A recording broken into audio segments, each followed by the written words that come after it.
The UK is due to ban advertising based on gender stereotypes from next year. An official from the Advertising Standards Authority gave some examples of the kind of campaigns that are deemed offensive. An ad that depicts family members creating a mess while a woman has sole responsibility for cleaning it up. Or an ad that implies a specific activity is inappropriate for boys because it's usually associated with girls, or vice versa. Or an ad that depicts a man trying and failing to undertake simple parental or household tasks. It's our role as the ad regulator to ensure that advertising doesn't mislead, harm or offend. A key argument behind the new rules is that gender stereotypes in commercials can influence the way children grow up. However, so far the regulations have only been outlined and a more specific set of guidelines has yet to be drawn up. Well, I'm very happy to say, to discuss this story, I'm now joined by Tony Bugle, founder of Mothers Against Radical Islam and Sharia, and also British comedian and political activist Kate Smurth-Waite. You're both very welcome to the programme. Tony, can we begin with you? Are these rules necessary? Some will say they are, that in terms of the examples of for children, maybe it is time for more girls to be scientists and engineers, and TV ads are seen by millions of people, and if it goes a little way towards maybe giving girls a chance to think about other opportunities, maybe it is not a bad idea. Girls are scientists. I kind of don't get how people can say, oh, well, maybe we ought to try and encourage it. I don't see what's wrong with a child that is drawn to... I mean, it's a predisposition, whether we like it or not, that children are often drawn to toys that are their preferentials, which are boys go to boys' toys, girls go to girls' toys. It's just the way it is. But I don't think banning adverts is going to create the next scientist. I think that if you want to create scientists, they have an education at school to do that. And there's nothing wrong with that. But I think that I remember an advert with Nicholas Lyndhurst, when Nicholas Lyndhurst played the part of all the characters, male and female. Cleaning, cooking, tidying up, playing with the children, building the train set. I don't remember anybody being offended at all. It certainly didn't offend me, and I remember watching it growing up as a kid.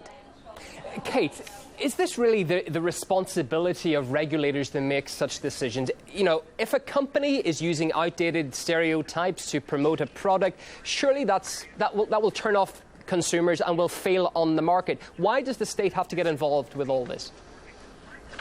Well, it's not really a question of what message consumers are picking up. It's really a question of what message wider society is picking up. You know, advertisers are obviously influencing us. If advertisements didn't influence us, they wouldn't bother putting them out. But the fact is, you watch those adverts and you think, I want to drink that fizzy drink, I want to drive in that car, I want to own those toys, those pieces of home equipment, that furniture. Advertisers are there to influence us. And all we're saying, really, is that we know young people are hugely influenced by what they see. And, you know, I'm sorry, Tony, but the scientific evidence does show that young children actually don't have a particular preference. You know, boys don't go for trains, girls don't go for dolls.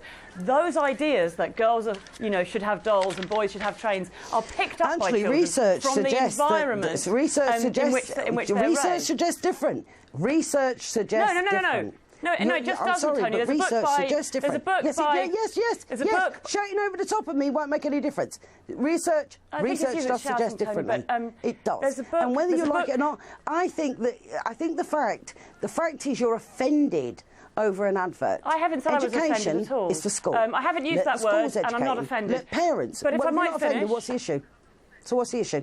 Hold on a minute. But it won't make a lot of sense. It'll be a load of old rubbish. The issue is, first of all, there's a book by Cordelia Fine called Delusions of Gender, and it goes through all of the scientific evidence. It looks at where these ideas are getting it. It looks at cultures where there are different influences on children, and guess what it says? It says that young children are picking these things up much more from the environment than from something innate and magical within them, that actually we need to give young children the broadest range of possible ideas for them. And nobody is offended by seeing a woman working hard in the household. Maybe we just need to let children Might I just finish? Children. But that's exactly my point. We do need to let children be children, and we need to stop sending them these messages that push them down individual routes. The point is that we should show adults doing a huge range of different activities, men and women, so that young children know they can choose whatever they want, and then they make that choice freely, rather than feeling like there's pressure on them to do certain things. Well, you may feel that they do, but if they already do, then why do these sexist adverts exist out there? Getting rid of these is enormously useful, not just for women, because it sends out this message. What's sexist about it? Well, if it's seen as normal and standard for the rest of the family to make a mess, and the woman, and only the woman, to be expected to tidy up, then that is sexist, isn't it? Of course it is. And by the same token, if every time we see a man trying to change a nappy or clean up, he's incompetent at it, that sends out a really nasty message about men that's not true, and it's not fair on those guys. Okay, Tony, before you get to that point, you can bring it in with this point as well.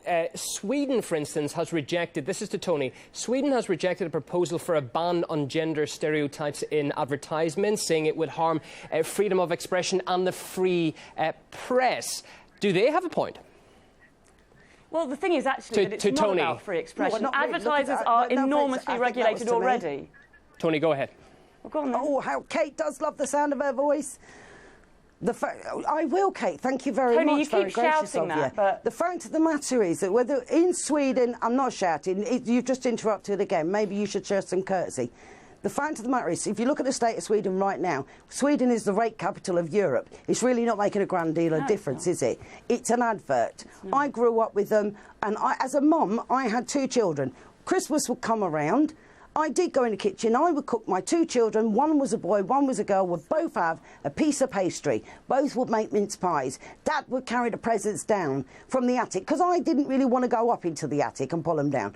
I do not see how that is a problem. You say it's stereotypical. I say that that's just family life. And I don't see that it's such a big issue. But what people are doing, people like Kate, what people like Kate are doing, I haven't finished yet, Kate, what people like Kate are doing... I know, and I suspect you never will. Sexism. This is everything. The only sexism, Kate, is your sexism. You don't even make sense, Tony. Why don't you make a point and I'll answer it? But right now... I do make sense. You know, this is just gibberish, isn't it? I've just made a point. It's not sexist. Your point was that in your family there is some division of roles. Kate, is this not all highly subjective? Like, gender stereotyping can mean something very different to people from different backgrounds and religions. Is this a case of the minority putting their views on the majority?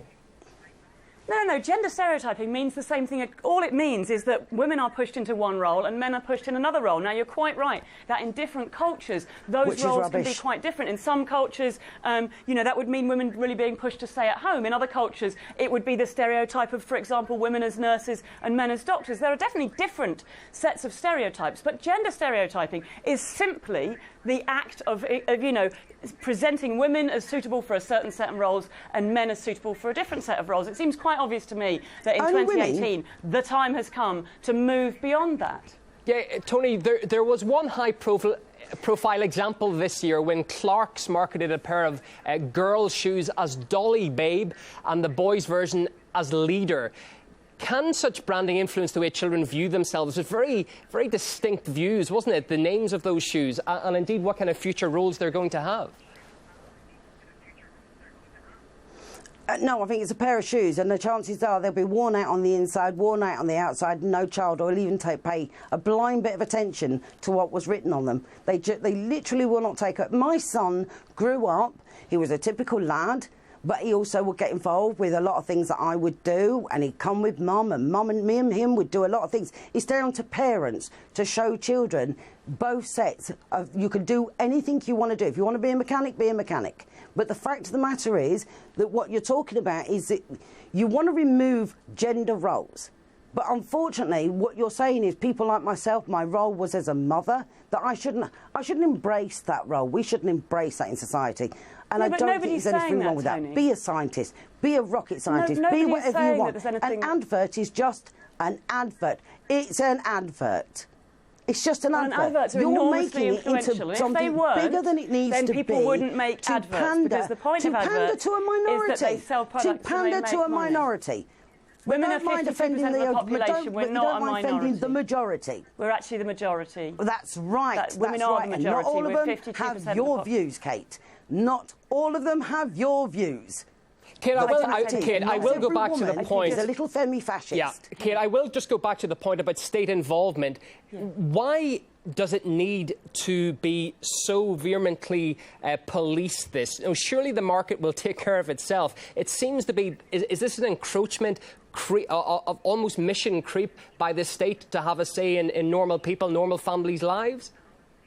But I don't think this isn't the state coming round to your house and saying, don't you do this job or don't you do this job. This is the state looking at advertising. The state already regulates advertising very, very heavily because it wants to do things like, for example, making sure that it's accurate so that companies can't make claims that aren't true. It can't tell you that, you know, this medicine can cure something it can't cure. The state already regulates advertising to make sure it's not lewd and lascivious, to make sure it's not full of nasty stereotypes about people based on their race. It does all sorts of things already. And there's absolutely no reason to do with the roles of women in the household? why it shouldn't step in and say, let's make sure that our advertising also doesn't promote these outdated gender stereotypes that, you know, it's 2018. They shouldn't be doing it anyway. Great. OK, Tony, you've got the last 20 seconds. Great, we can deal with that. Tony, you've got the last 20 seconds. Yeah, outdated, Tony, outdated. Not outdated at all, not outdated. In fact, I think that their traditions are being lost, and they're being lost for a minority because there's pushy little Femifascists like yourself who want to push an ideology this is just an ad hominem onto people that Tony, actually and no one is telling you not to wash out. I'm quite happy. This is my last 20 seconds, but you keep interfering. That's exactly what you're doing. Yeah, and I will when you keep saying obnoxious, misogynist, ad hominem, nasty things. But that doesn't mean sure. I'll interrupt all day. What you're saying is wrong. It's absolute nonsense. Hold on a second. The future's here. I'm a woman and a mother. And you're a disgrace. Well to done. women. What do you want, a round of applause? We have to wrap it up there. We thank you very much for a spirited debate, both of you. We've been speaking to Tony Bugle, founder of Mothers Against Radical Islam and Sharia, and British comedian and political activist Kate Smurthwaite. Thank you both. Thank you so much. And that is all our news for now. See you again in half an hour's time. This is RT International.